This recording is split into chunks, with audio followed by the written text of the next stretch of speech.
जड़ कर्म चेतन बंधकारु कर्म के अवसान का, कह कर स्वरूप यथार्थ जग का जो किया उपकार है, उसके लिए जिन वाणी माँ को वंदना शत बार है, वंदना शत बार है, वंदना शत बार है।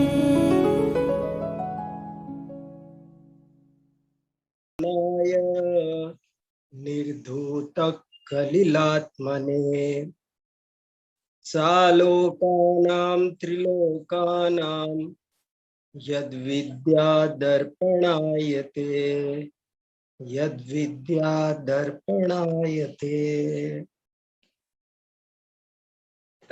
हम सब हिंदी जैन साहित्यकारों को याद कर रहे हैं।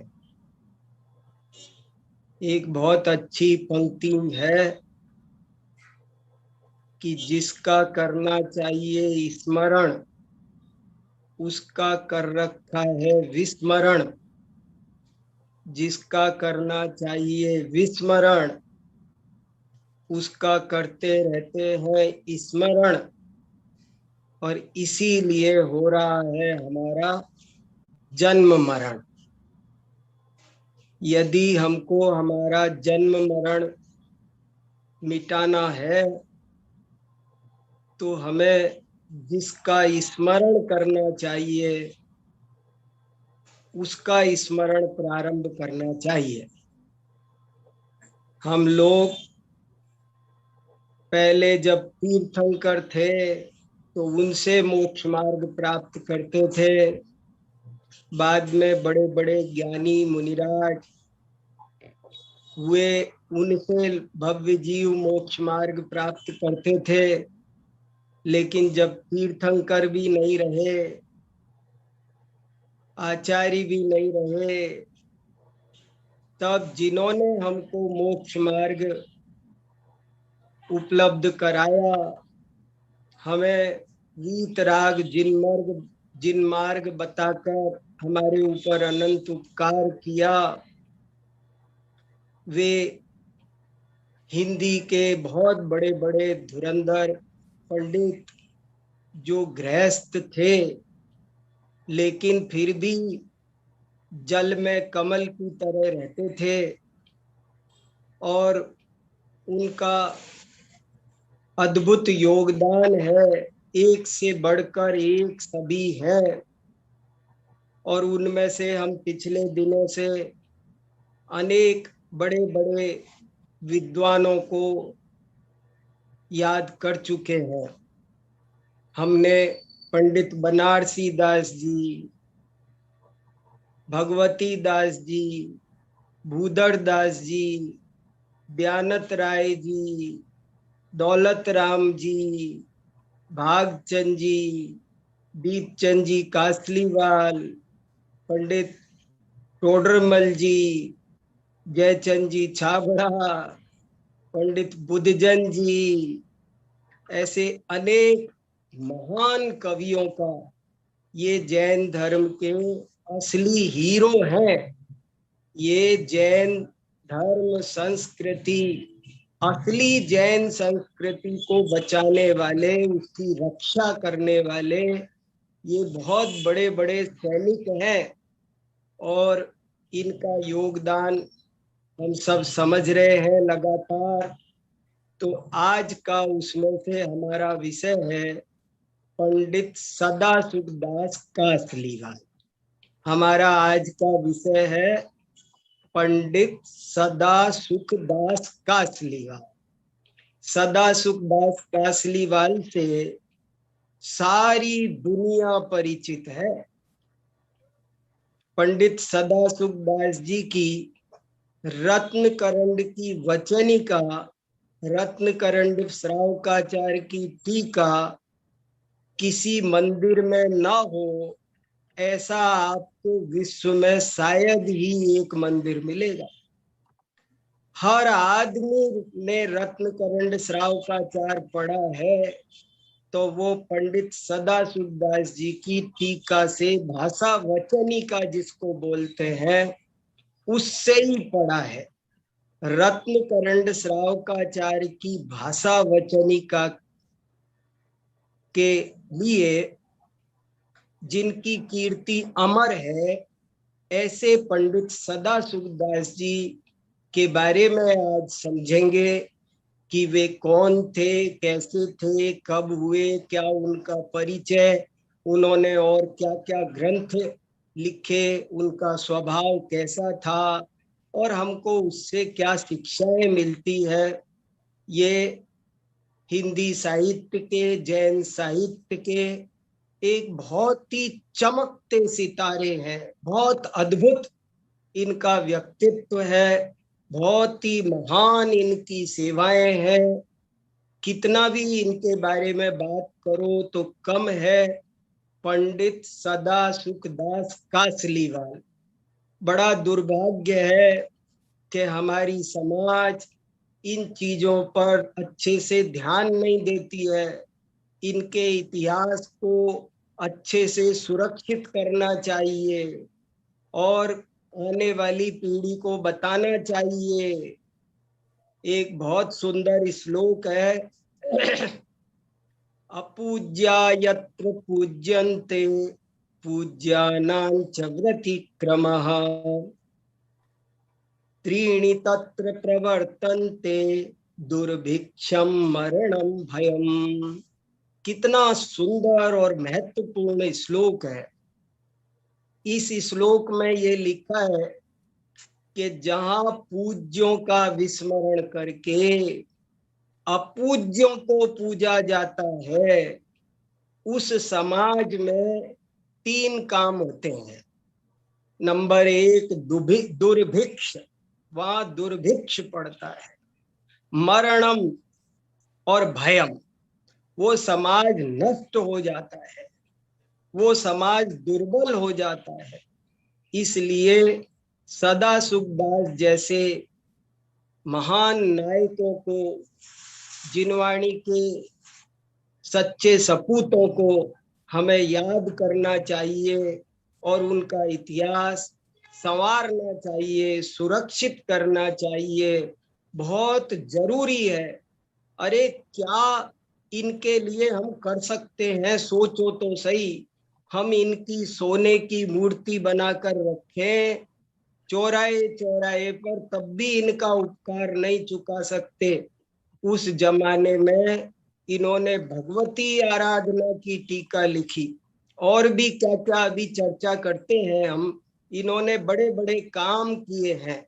कैसे कैसे काम किए हैं जरा देखो आप। मैं आपको शुरू से थोड़ा इनका परिचय देता हूँ।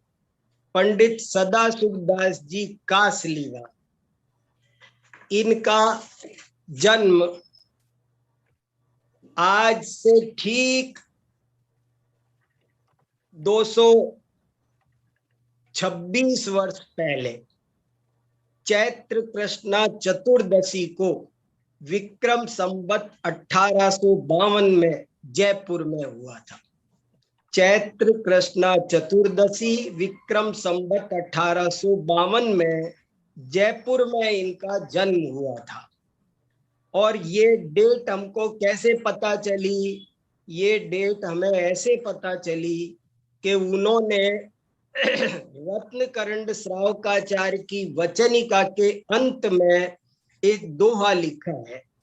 बहुत विशाल वचनिका है, समय सार जैसी, उसकी भी अद्भुत विशेषताएं हैं।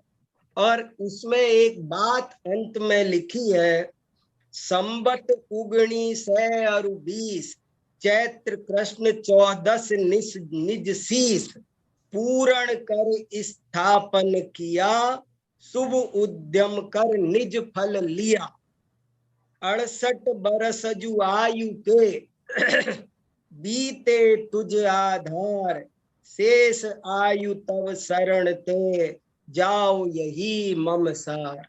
उन्होंने लिखा है कि आज मैंने जिस दिन रत्न करंड श्राव का आचार पूर्ण हुआ उस दिन वे लिखते हैं कि आज चैत्र कृष्णा चतुर्दशी है और विक्रम संवत 1920 है, और आज मेरे जीवन के इस शरीर के 68 वर्ष पूर्ण हो रहे हैं, और मैं भावना भाता हूं कि मेरे आगे के सारे जो जीवन शेष हैं वे भी इसी तरह जिनवाणी की आराधना में व्यतीत हों। इसके आधार से हमको ये पता चल गया कि उनकी जन्म तिथि क्या है। चैत्र कृष्णा चतुर्दशी पंडित सदासुखदास जी पर पीएचडी भी हुई है। ये पीएचडी का ग्रंथ है। हिंदी गद्य के विकास में जैन मनीषी पंडित सदासुखदास का योगदान। ये बनारस में एक बहुत विदुषी हैं जिनका नाम डॉक्टर श्रीमती मुन्नी जैन है, फूलचंद जैन प्रेमी की पत्नी है, और उन्होंने ये इस विषय पर पीएचडी की है।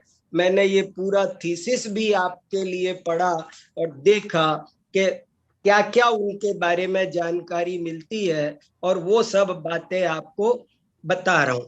तो एक तो इनकी जन्म तिथि हमको पता चल गई कि चैत्र कृष्णा चतुर्दशी 1852।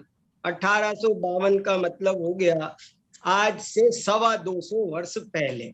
देखो, सदासुखदास जी को जन्मे 225 वर्ष हुए और उनको गए 150 ही वर्ष हुए हैं। मैंने आज से 150 वर्ष पहले सदासुखदास जी जयपुर में रहते थे, और बहुत लंबा समय नहीं बीता है, और हमको फिर भी उनका परिचय यदि हम सुरक्षित नहीं कर पाएंगे तो ये बहुत बड़ा दुर्भाग्य होगा।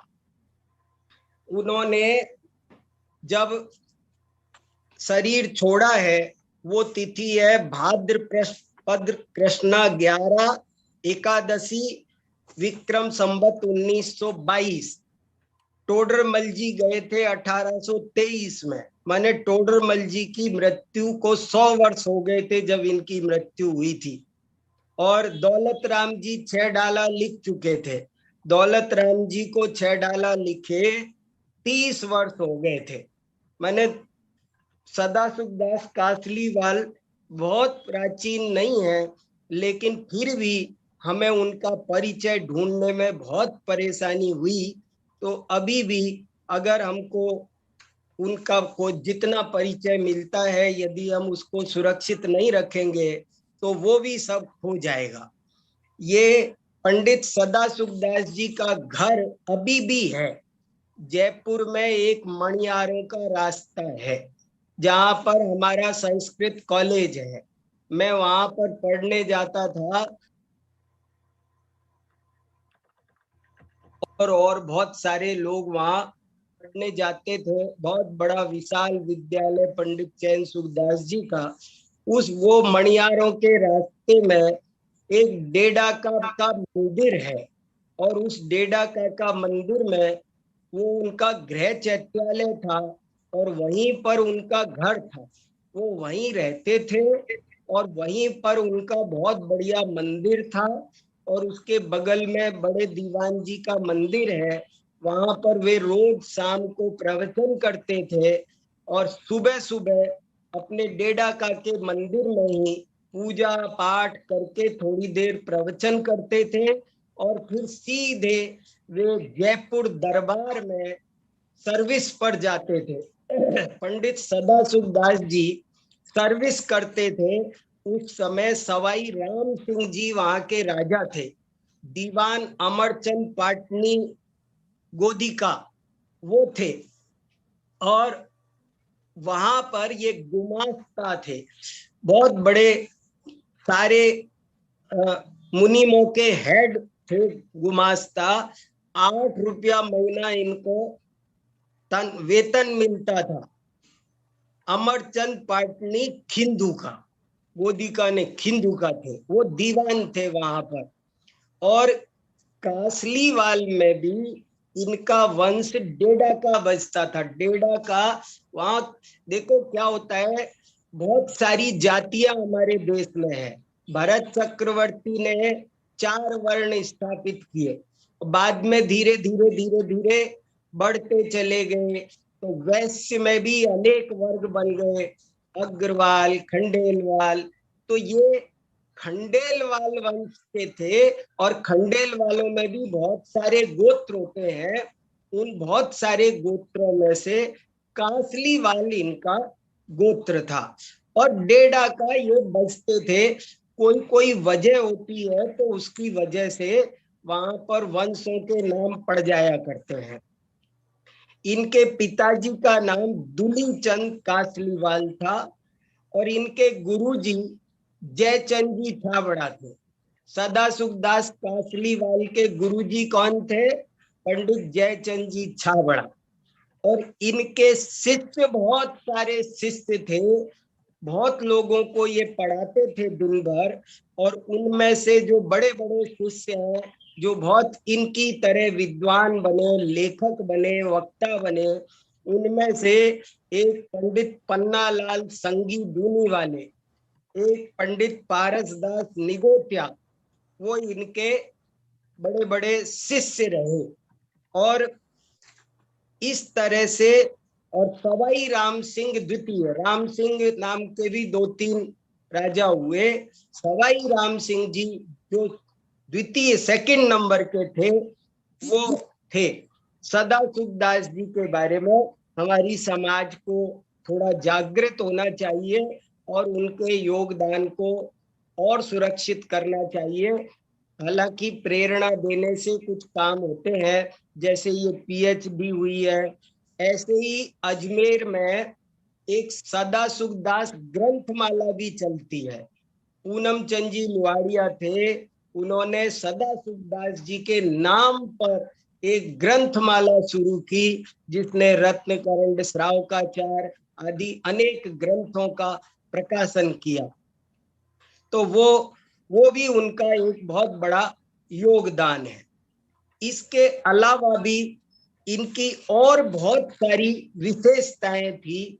पंडित सदा सुखदास जी कासलीवाल बहुत ही विद्वान होने के साथ साथ ये प्रकांड पंडित तो थे, पर साथ में ये बहुत ही सदाचारी थे, बड़े व्रती, शुद्ध आहार विहार आज बड़े सूक्ष्म पारखी थे।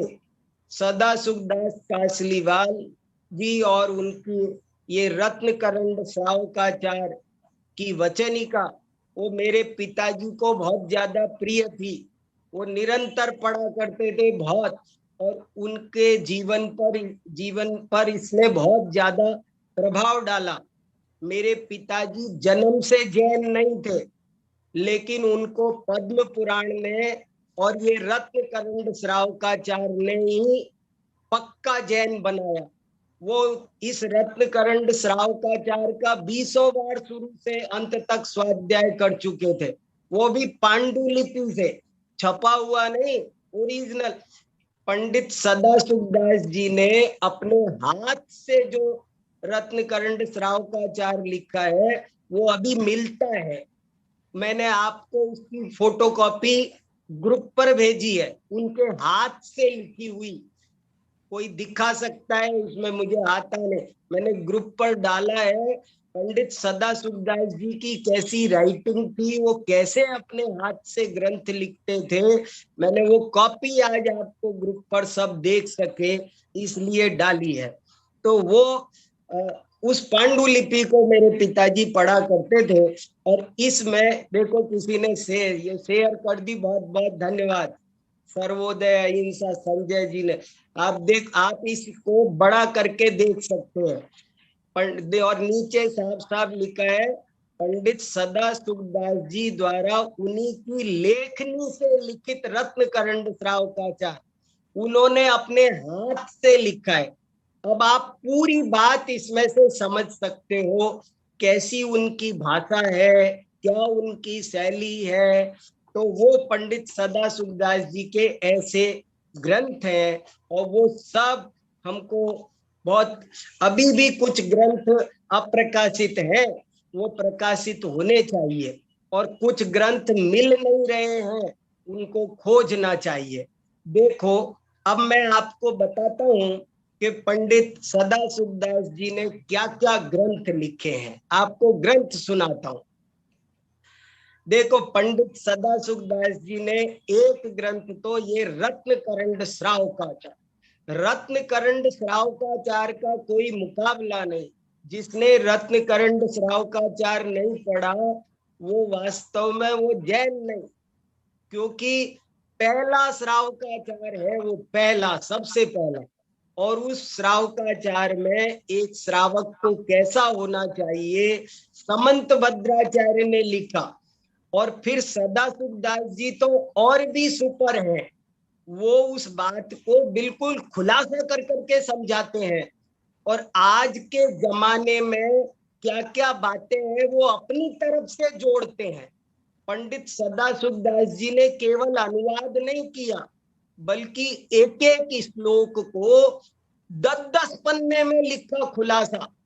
ये नहीं खाना चाहिए, वो नहीं खाना चाहिए, अचार खाने में ये दोष है, पानी अनछना पीने में ये दोष है, मंदिर ऐसे बनाना चाहिए, सामग्री ऐसे चढ़ाना चाहिए। वो सारी बात भिन्न भिन्न करके एक एक खुलासा कर करके लिखते हैं कि कोई भी चलना तो कैसे, पहन, सब चीज बताते हैं। बाजार में आजकल क्या क्या चल रहा है, इत्र फुलेल में क्या है, फूलों में क्या है, वो बहुत बारीक बारीक बात बताते हैं। इसमें हिंसा होती है, ये काम नहीं करना, ऐसे करके बड़े प्यार से वे पूरी रत्न करंड श्रावकाचार वचनिका में बहुत बढ़िया उन्होंने बताया है। और सबसे बड़ी बात एक और देखो, सदाशिवदास जी ने सबसे पहले अपने जीवन में रत्न करंड श्रावकाचार लिखा। और कब लिखा? जब वे 54 साल के हो गए थे। 54 साल तक उन्होंने कुछ भी नहीं लिखा। मैं आपको एक बात कहना चाहता हूं यहाँ पर बहुत खास। बहुत से लोग ये कहते हैं ना, हमने तो बचपन से कुछ पढ़ाई नहीं करी, हमने तो बचपन से तो कुछ लिखा ही नहीं, अब कैसे लिखें, अब कैसे पढ़ें। आपको मैं ये बताना चाहता हूँ कि देखो, जयचंद जी छाबड़ा, इन्होंने भी 60 साल की उम्र में आकर लिखना शुरू किया और कितने बड़े लेखक बन गए। सदाशिवदास जी ने 54 साल की उम्र में लिखना शुरू किया और कितने बड़े लेखक, महान लेखक बन गए, अमर लेखक बन गए। तो आज भी हम लोग जिनवाणी की सेवा करने के लिए अगर कलम उठाएं, ये कलम के सिपाही हैं हमारे, और अगर हम उठाएं कलम तो आज भी हम बहुत अच्छा काम कर सकते हैं। इसलिए ये भी मेरे को एक प्रेरणा मिलती है कि देखो, उम्र थोड़ी ज्यादा हो जाए तो भी कोई बात नहीं है। मैं ऐसे बहुत लोगों को जानता हूं जिन्होंने 80-80 वर्ष की उम्र में पीएचडी करी है। पढ़ाई का कोई उम्र नहीं होती है, पढ़ाई आप कभी भी कर सकते हो। जीवन की आखिरी सांस तक विद्यार्थी बना रहना चाहिए, कभी भी अपना पढ़ाई लिखाई बंद नहीं करना चाहिए।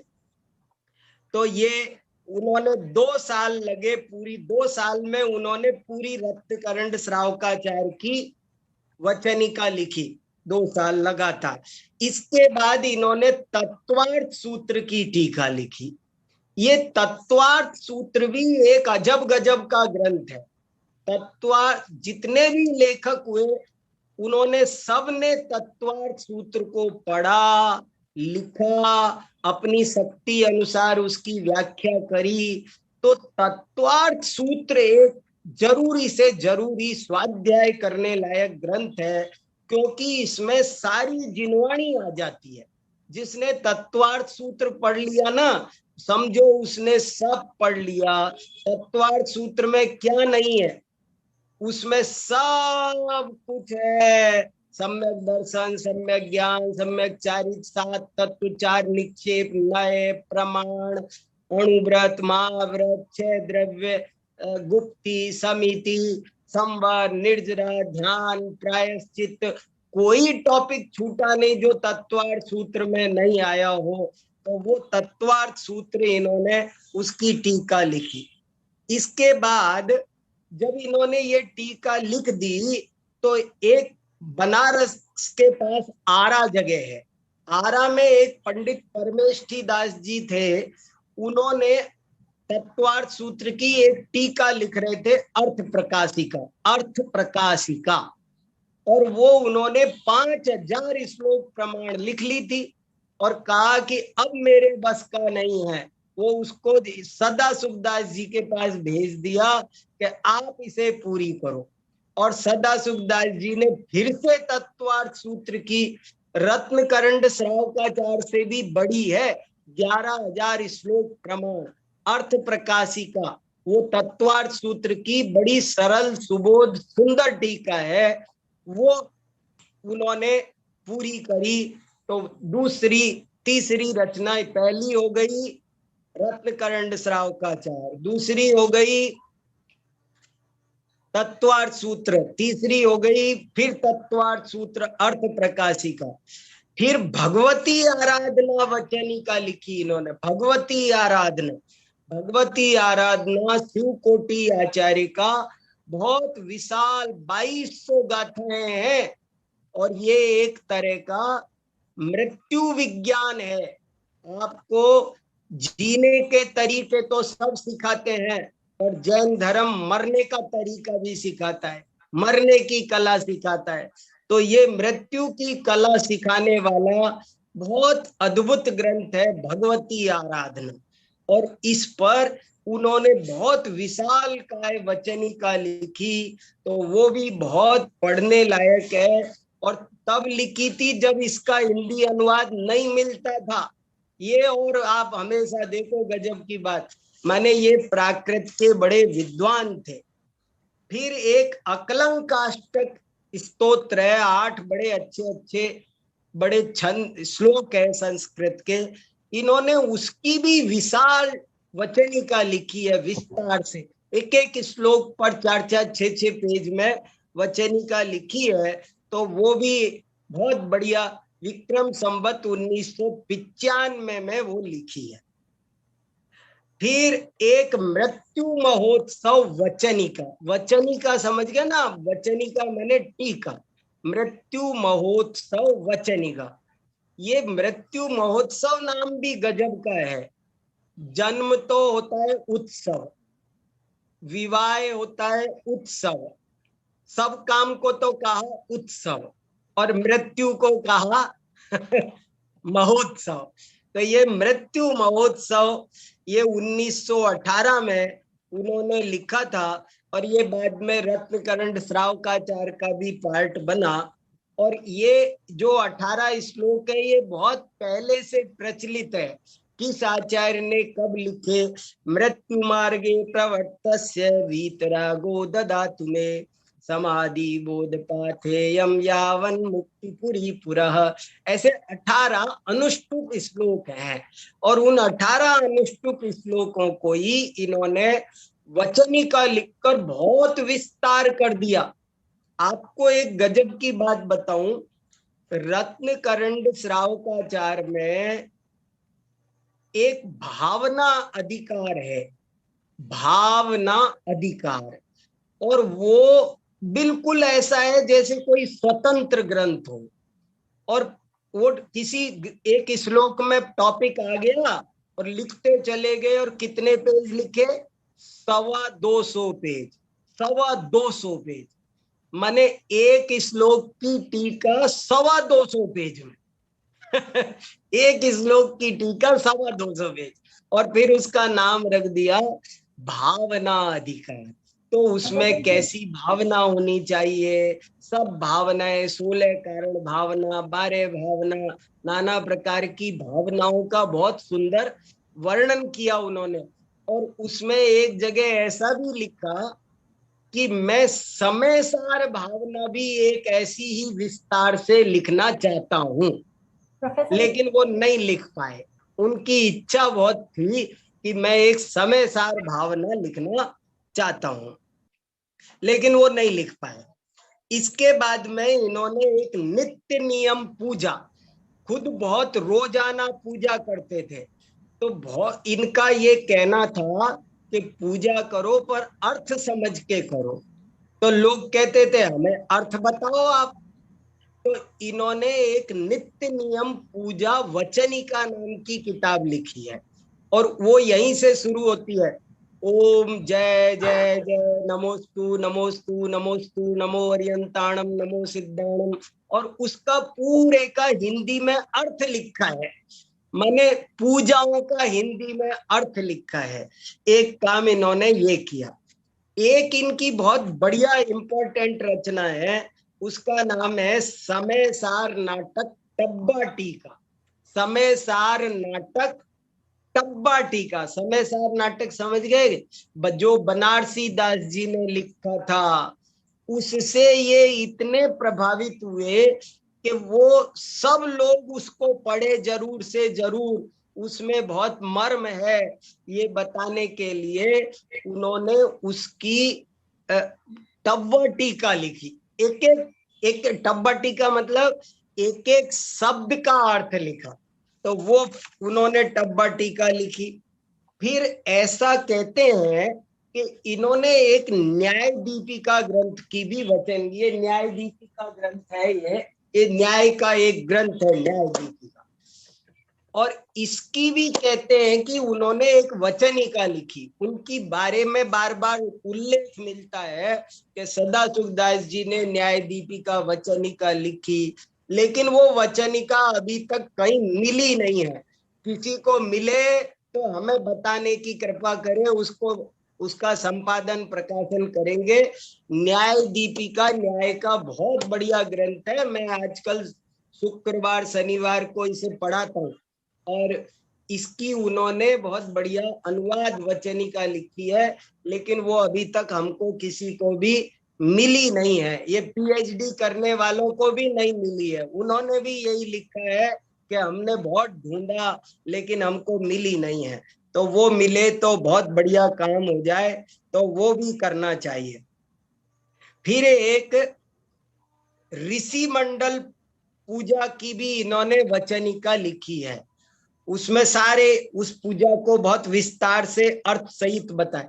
और इनके कुछ पत्र भी मिलते हैं, इनके बहुत सारे पत्र भी इधर उधर बिखरे हुए मिलते हैं। वो पत्र भी कुछ पढ़ने में आते हैं, कुछ फट गए हैं, कुछ नष्ट हो गए हैं, बड़ी बुरी हालत है। तो उन पर भी हम ध्यान दे सकते हैं, और उनको भी कुछ पढ़ा जाए ढंग से, तो कुछ कई बातें जीवन की उससे भी पता चल सकती है। ऐसे करके बहुत सारी बातें हैं, और इनकी रचनाएं दूर दूर तक जाती थी। गाड़ियों में, बैलगाड़ियों में भर भर करके जाती थी। रत्नकरंड श्रावकाचार्य को पढ़ने के लिए तो महाराष्ट्र और कर्नाटक में भी लोग तैयार थे और किताब मंगाते थे, हमें भेजो हमें भेजो। ये जो समाधि मरण भावना है, इसका तो अंग्रेजी में भी अनुवाद हुआ, सोचो, अंग्रेजी में अनुवाद। और ऐसे करके बहुत सारे काम इनके हुए, और इनके ग्रंथ दूर दूर तक जाते थे। पंडित सदाशिवदास जी जैसे चरणान योग के विशेषज्ञ थे, ऐसे ही समय सार तत्वार्थ सूत्र आदि से सिद्ध होता है कि वे बहुत अच्छे अध्यात्म के और द्रव्यान योग के भी बहुत अच्छे ज्ञाता थे। इसके अलावा पंडित सदाशिवदास जी समोसरण रचना के बहुत विशेषज्ञ थे। उन्होंने रत्नकरंड श्रावकाचार्य में समोसरण का वर्णन लिखा है कि कैसा समोसरण होता है, उसका बहुत बढ़िया उन्होंने वर्णन लिखा है। और उनके समोसरण के ज्ञान का फायदा उठाने के लिए ही अजमेर में जो सर सेठ सोनी जी की नसिया है, मूलचंद सोनी भागचंद सोनी की। वो सोनी जी की नसिया में जो आदिनाथ भगवान का समोसरण है, जिन्होंने, मैं सोनी जी की नसिया देख के आया हूं, जिन्होंने नहीं देखी हो वो अभी गूगल पर देख लेना आज ही। वो बहुत बढ़िया, बहुत सुंदर नसिया है, देखने लायक। कभी उधर जाके दर्शन करना चाहिए। बहुत सुंदर नसिया है, अद्भुत, सुनहरी। और वहां आदिनाथ भगवान का समोसरण है, और बहुत बढ़िया अयोध्या नगरी बनी हुई है। और वो सारा का सारा गाइडेंस सदा सुखदास जी कासलीवाल का था। सदा सुखदास जी कासलीवाल के पहले वहां पर जो केवल मंदिर था, और उस मंदिर का नाम था सिद्धकूट चैत्यालय। अजमेर में सिद्धकूट चैत्यालय था। लेकिन जब सदा सुखदास जी कासलीवाल ने मार्गदर्शन किया तो वहां पर एक विशाल समोसरण बना, और वो समोसरण सोनी जी की नसिया के नाम से वो बहुत विख्यात होकर के आज विश्व प्रसिद्ध वो जगह बन गई। पंडित सदा सुखदास जी प्रतिष्ठा शास्त्र के भी बहुत बड़े विशेषज्ञ थे।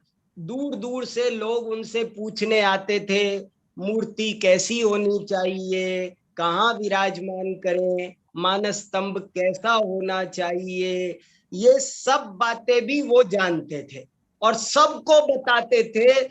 लोग कोई भी बात पंच कल्याणक की पूछना हो, पंडित सदा सुखदास जी पंच कल्याणकों में जाते थे और बहुत रोचक प्रवचनकार थे। पंडित सदा सुखदास जी कहानी सुनाने में बहुत माहिर थे। उन्होंने रत्नकरंड श्रावकाचार्य में बहुत कहानियां लिखी है, दृष्टांत लिखे, और बड़े व्यावहारिक जीवन की बातें बताते थे ना। तो जब सदा सुखदास जी का प्रवचन होता था तो हजारों लोग मंत्र मुग्ध होकर के सुनते थे। वे सब जगह प्रवचन करते थे। बड़े बड़े पंच कल्याणकों में उनका उनका नाम आकर्षण का केंद्र था। अच्छा सदा सुखदास जी आ रहे हैं, पब्लिक आती थी कि अच्छा सदा सुखदास जी आ रहे हैं तो हम भी आएंगे। और खान पान की शुद्धता पर भी वो भोजन शुद्धि को भी बड़ा महत्व देते थे। वो कहते थे देखो, भोजन शुद्ध होगा तो भजन शुद्ध होगा, इसलिए भोजन खराब नहीं करो। आहार शुद्धि पर उनका बहुत जोर रहता था। रोज प्रवचन करना उनका काम था, और राजस्थानी भाषा में खड़ी बोली में मिला करके वे टीकाएं लिख रहे थे। और जब भी कोई मिले तो वो यही कहते थे कि भैया शास्त्र पढ़ो, स्वाध्याय करो, वहां तुम्हारे यहाँ पांडुलिपि नहीं हो तो भेजो उनके। और भी बहुत सारी बातें उनके बारे में है। देखो, वे एक दिन की घटना सुनो, बहुत गजब की, एक बहुत ही इंपॉर्टेंट बात सुनो। अब दो तीन बात बहुत इंपॉर्टेंट आपको बतानी है, समय तेजी से भाग रहा है, बस दो तीन बात और बहुत जरूरी।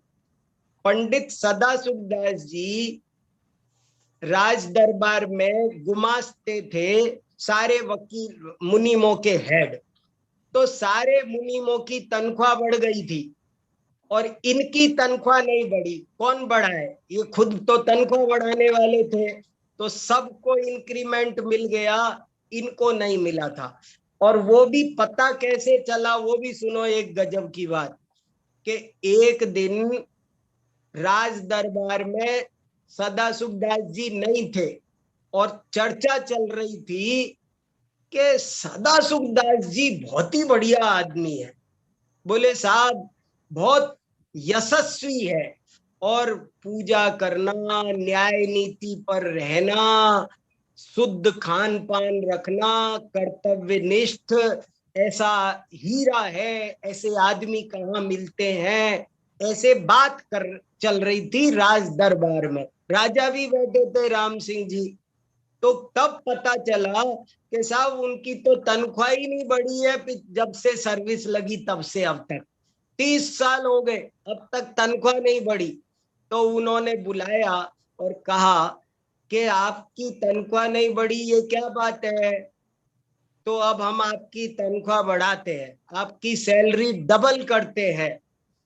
तो सदा सुखदास जी ने हाथ जोड़कर कहा कि देखो साहब, तनख्वाह तो मेरे इतनी पर्याप्त है, मेरे इतनी सैलरी में से मेरा काम चलता है, मेरे वेतन नहीं बढ़वाना है।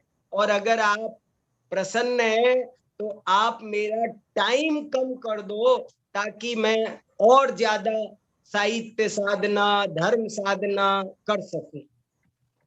और राजा ने खुश होकर के दोनों काम किए, उनका समय भी कम कर दिया और वेतन भी दुगना कर दिया। और सदा सुखदास जी, आगे सुनो, सदा सुखदास जी ने कहा वेतन दुगना मैं नहीं लूंगा, राज्य की जनता की सेवा में लगा दिया जाए, समय कम किया ये मैं स्वीकार करता हूं। देखो, वेतन वृद्धि नहीं ली, हमको कितनी बड़ी शिक्षा मिलती है, निवृत्ति की शिक्षा मिलती है, ये बहुत शिक्षाप्रद प्रसंग है ये, इसलिए आपको सुनाया। और इसके बाद में एक दिन इनके जीवन में एक बहुत बड़ा खतरनाक मोड़ आया। इनके एक बेटा था, उन बेटे का नाम था गणेशी लाल। 20 साल का था, बहुत बड़ा विद्वान था, बहुत सुंदर था, बहुत अच्छा था, और एकाएक उसकी मृत्यु हो गई। अनएक्सपेक्टेड ये काम हो गया, और इसका सदा सुखदास जी के मन पर बहुत सदमा जैसा थोड़े दिन को लग गया। वो महीना 2 महीना बीत गए, उदास हो गए, बिल्कुल उदास हो गए, दुखी हो गए, बहुत जोर से दुखी हो गए। देखो, कभी कभी ऐसा होता है, हम किसी चीज को जब भावना, ये क्यों भावना भाना जरूरी है? अनित्य भाव, नहीं मेरे साथ तो कुछ नहीं होगा, हम इस भरोसे में बैठे रहते हैं, नहीं नहीं मेरे साथ तो कुछ नहीं होगा। लेकिन एक दिन ऐसी घटना घट जाती है, तब हमको बहुत जोर का झटका लगता है, और वो बहुत खतरनाक होता है। इसलिए हमें सबके लिए तैयार रहना चाहिए, कभी भी कुछ भी हो सकता है, ये हमें जानकर तैयार रहना चाहिए उसके लिए। और सदा सुखदास जी जैसे ज्ञानी भी, इतने धर्मात्मा होकर भी, वो पुत्र वियोग के कारण बहुत विक्षिप्त से हो गए। और जब वे ऐसे हो गए तो सेठ मूलचंद सोनी, जो अजमेर में थे और सदा सुखदास जी का बहुत आदर करते थे, जिनकी गाइडलाइन पर पूरी सोनी जी की नसियां बनवाई थी उन्होंने, वो उनको गाड़ी लेकर लेने आ गए। उस समय बैलगाड़ी चलती थी, बैलगाड़ी लेकर आए और बैलगाड़ी में सदा सुखदास जी को लेकर अजमेर चले गए। और बाद में जीवन के अंतिम 2-3 वर्ष सदा सुखदास जी अजमेर में ही रहे, और वो समोसरण में और विकास हुआ। वहीं उनके स्वाध्याय होते थे, प्रवचन होते थे, वहीं वो और लेखन करते थे, जो कुछ करते थे उनका पूरा काम हमको 1922 के पहले पहले का ही मिलता है, उसके बाद का कोई काम नहीं मिलता। और फिर वहां पर एक पत्र में मिलता है कि भाद्रपद कृष्णा एकादशी विक्रम संवत 1922 को पंडित जी का निधन हो गया। तो इस तरह से पंडित जी के साथ ऐसी बात हुई। और पंडित जी जब मृत्यु से पहले भी कोई मिलने जाता था, जब उनके पुत्र का वियोग हो गया, उनके पुत्र का देहांत हो गया, तब भी 1-2 महीने तो वे थोड़े से आकुल व्याकुल रहे, लेकिन उसके बाद उन्होंने अपने को संभाल लिया। और कोई भी मिलने जाता था तो वो कहते थे कि इन बातों को छोड़ो और स्वाध्याय करो, और ये जो जयचंद जी छाबड़ा, टोडरमल जी, इनके ग्रंथों की पांडुलिपियां बनाओ, नगर नगर में पहुंचाओ, वो सबको पढ़ाओ, वो पढ़ना बहुत जरूरी है। स्वाध्याय पर सबसे ज्यादा वे जोर देते थे। और आपको एक और बहुत ही ज्यादा इम्पोर्टेंट आखिरी बताता हूं, फिर मैं मेरी बात पूरी करूंगा। आप देखो कितने बड़ा इनका योगदान है। पंडित सदा सुखदास जी पढ़ने पढ़ाने पर बहुत जोर देते थे, इसलिए इनके शिष्यों ने लिखा है, पंडित पन्नालाल संगी दूनी वाले ने और पारसदास निगोत्या ने, कि ये हमेशा पाठशाला चलाओ, पाठशाला चलाओ, पाठशाला चलाओ रटते रहते थे।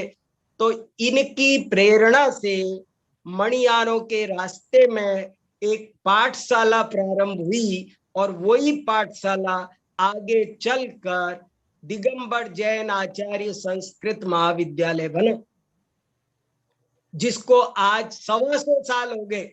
संस्कृत कॉलेज को 1885 में बना था, सन 18 संवत नहीं, 1985 में उसने शताब्दी मनाई है। मैं पढ़ा हूं उसमें। और उस कॉलेज को आज 135 वर्ष हो गए और वो कॉलेज सदा सुखदास जी की प्रेरणा से बनाया है। वो कहते थे महाराजा संस्कृत कॉलेज तो बन गया, सवाई राम सिंह जी ने महाराजा संस्कृत कॉलेज बना दिया था, और तब जैनों के लिए कोई कॉलेज नहीं था, सदा सुखदास जी की प्रेरणा से। और वहां चौड़ा रास्ता में लाइब्रेरी बनी। इन्होंने कितने काम किए, जगह जगह इनकी प्रेरणा से लाइब्रेरी बनी, कॉलेज बने, और भी बहुत सारी बातें हैं। कितनी भी बातें आपको बता सकता हूं, कोई पूरी नहीं होगी। एक दोहा सुनाता हूं सदा सुखदास जी का। क्या लिखा देखो अपने बारे में। हे जिन वाणी भगवती भुक्ति मुक्ति दातार, तेरे सेवन ते रहे सुख में नित्य विकार। और भी इससे बढ़िया एक और दोहा, बहुत सदा सुखदास जी कैसे थे, एक ही दोहे में, दुख दरिद्र जानो नहीं, ये दोहा लिख लेने लायक है। पूरा सदा सुखदास जी कैसे थे एक ही दोहे से पता चल जाएगा। दुख दरिद्र जानो नहीं, चाह न रही लगार, उज्जवल यशमय विस्तर्यो यो तेरो उपकार। हे जिनवाणी माता, मैंने जीवन में दुख दरिद्र नहीं देखा, दरिद्रता नहीं देखी, और मुझे किसी तरह की कोई इच्छा ने परेशान नहीं किया। मैं शांति से संतोष से पूरा जीवन व्यतीत कर रहा हूं, और मुझे बहुत उज्जवल यश भी पूरे सब जगह फैला है। ये सब हे जिनवाणी माँ तेरा उपकार है। इससे 3 बातें पता चलती है कि उसी समय उनकी कीर्ति चारों ओर फैल गई थी, मध्य वर्ग परिवार के थे। और भी बहुत सारी बातें उनके बारे में। एक उनके शिष्य ने बहुत बढ़िया सवैया लिखा है सदा सुखदास जी के बारे में, वो और सुना करके बात पूरी कर देता हूं। बाकी बातें तो उन्होंने रत्नकरंड में से मैंने कई निशान लगाए बड़े अच्छे, क्या सोचते थे पूजा पाठ के बारे में। और अब वो सब आप पढ़ना, अपने आप स्वाध्याय करोगे तब पता चलेगा। देखो सदा सुखदास जी के बारे में उनके शिष्य पंडित पारसदास निगोत्या ने क्या लिखा ज्ञान सूर्योदय नाटक में। लौकिक प्रवीणा तेरा पंथ माही लीना, लौकिक प्रवीणा तेरा पंथ माही लीना, मिथ्या बुद्धि करी छीना, निज आत्म गुण चीना है। पढ़े और पढ़ावे, पढ़े और पढ़ावे, पढ़े और पढ़ावे, मिथ्या अलट उकड़ावे, ज्ञान दान देय जिन मार्ग बढ़ावे है। और बहुत बढ़िया एक पंक्ति, दिसे घर वासी रहे घर होते उदासी, घरवासी दिखाई देते हैं। देखो ये कितने बड़े बड़े ये हमारे नायक हैं, बहुत बड़े बड़े विद्वान, इनका कितना हमारे ऊपर उपकार है।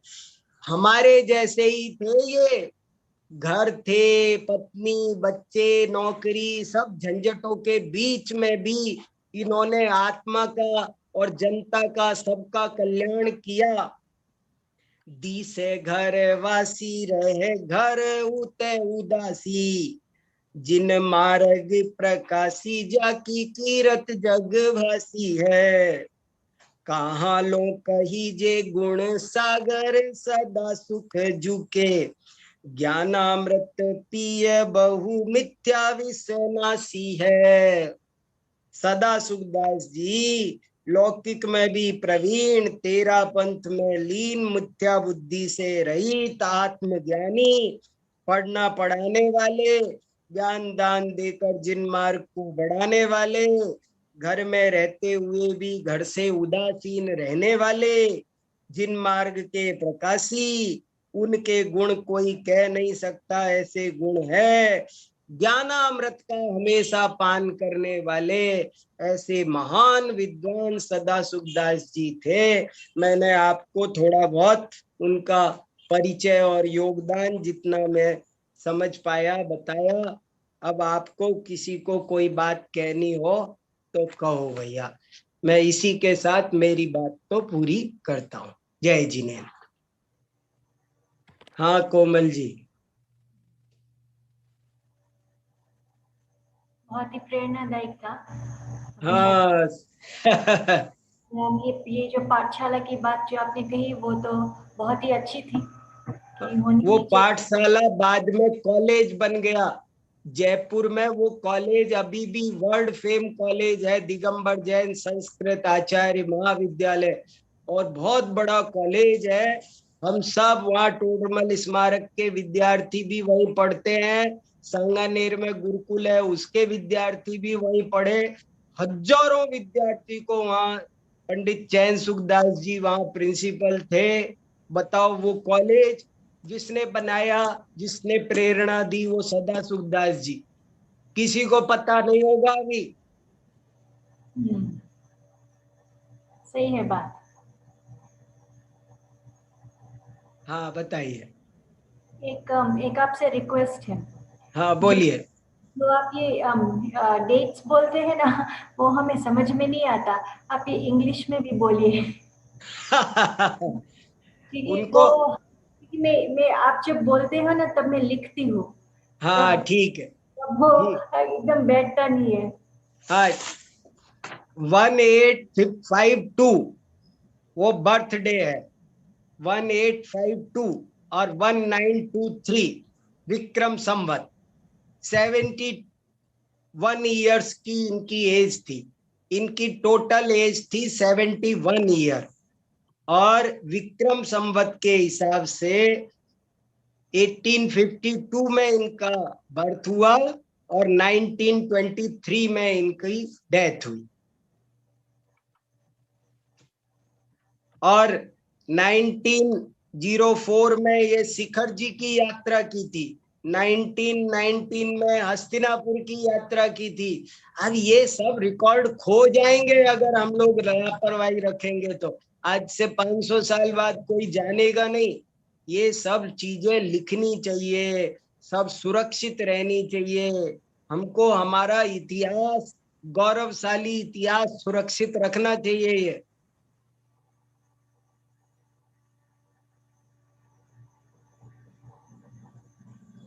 हाँ बोलिए। उनका कुछ फोटो या ड्राइंग होगा, क्योंकि इतने ज्यादा साल नहीं हुए। अब उस समय फोटो तो होता नहीं था ना, कैमरा नहीं होता था, लेकिन उनकी काल्पनिक फोटो है। जैसे देखो ये दिखाई दे रहा है, ये सदा सुखदास जी का ये एक फोटो है। ये उनका चित्र बनाया है। जैसे टोडरमल जी का चित्र है ना, तो वो भी काल्पनिक चित्र है, ओरिजिनल तो नहीं है ना। नहीं। ऐसे ही ये भी काल्पनिक है, इमेज है ये भी। और आपने एक और बात कही कि उनको सम्यक दर्शन भी हो गया, तो उनकी कुछ डेट है? हाँ, ये लिखा ना, अभी आपको सुनाया ना, देखो, मिथ्या बुद्धि छीना, निज आत्म गुण चीना है, मिथ्या दर्शन का नाश किया, आत्म तत्व की पहचान की, ये लिखा है, इसलिए हमने बताया ऐसा। अच्छा, डेट? ये पंडित पारस दास निगोत्या, उनके शिष्य है, उनकी एक पुस्तक है ज्ञान सूर्योदय नाटक। उस ज्ञान सूर्योदय नाटक में की टीका में ये लिखा हुआ है, डेट वेट तो नहीं और कुछ लिखा उसका। हाँ ठीक है। वो उसमें देखेंगे तो कहीं कुछ होगा, डेट तो पता चल सकता है, इसमें अभी मैंने नहीं नोट किया कहीं।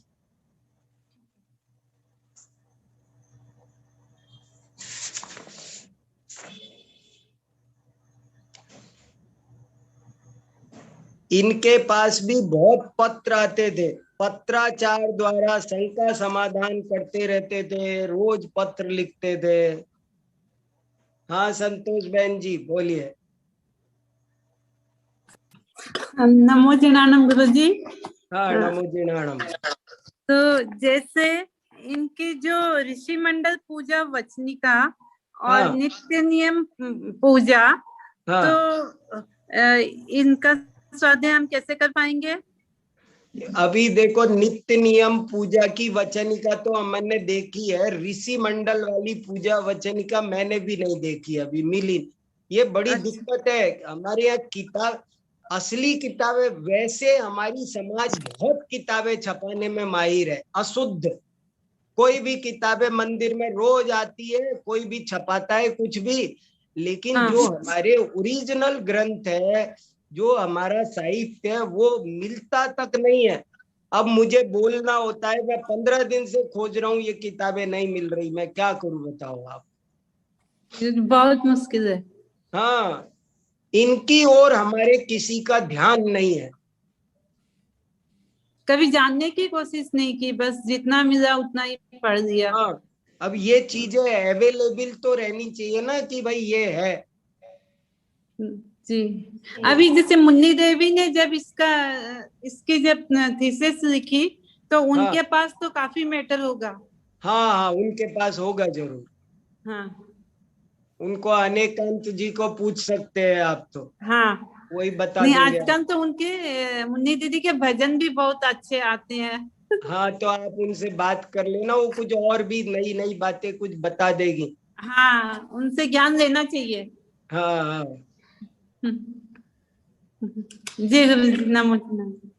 बहुत अच्छा थीसिस है उनका ये, बढ़िया, बहुत बढ़िया थीसिस है। सर, हिंदी। बहुत बढ़िया काम किया है। मैं भी उनसे बात करना चाह रहा था, कर हाँ। नहीं पाया।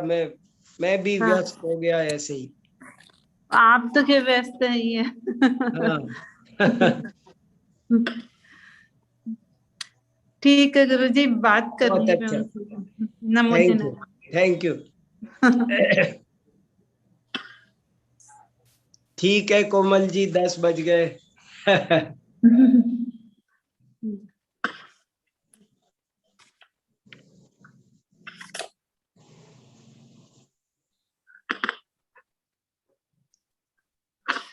तो हाँ ठीक है। गुरु जी, तो इन आपने वचनिका में क्या लिखा होता है? जैसे अर्थ सहित होता है ना, क्या देखो, होता है? जानने को वचनिका, मिला फादर का नाम। ये एक पंडित।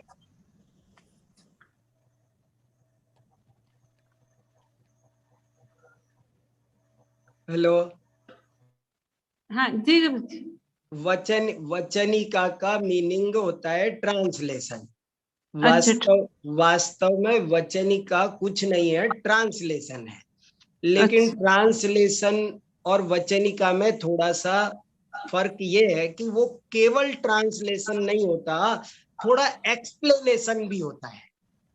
और जी। कभी कभी वो एक्सप्लेनेशन बहुत ज्यादा हो जाता है। हाँ कई जी। बार तो सिर्फ ट्रांसलेशन होके रह जाता है, और कई बार वो ट्रांसलेशन अकेला नहीं रहता, बल्कि थोड़ा डिटेल एक्सप्लेन होने लगता है।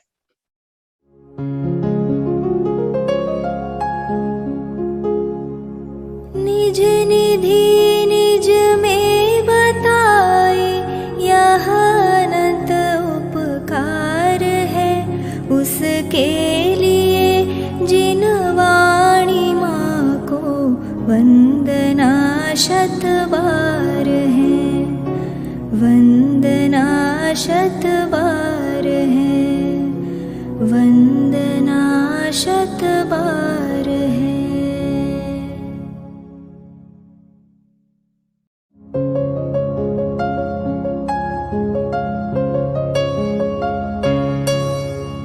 हे जिन वाणी भारती तो ही जपो दिन रैन, जो तेरी शरणा गहे सो पावे सुख चैन।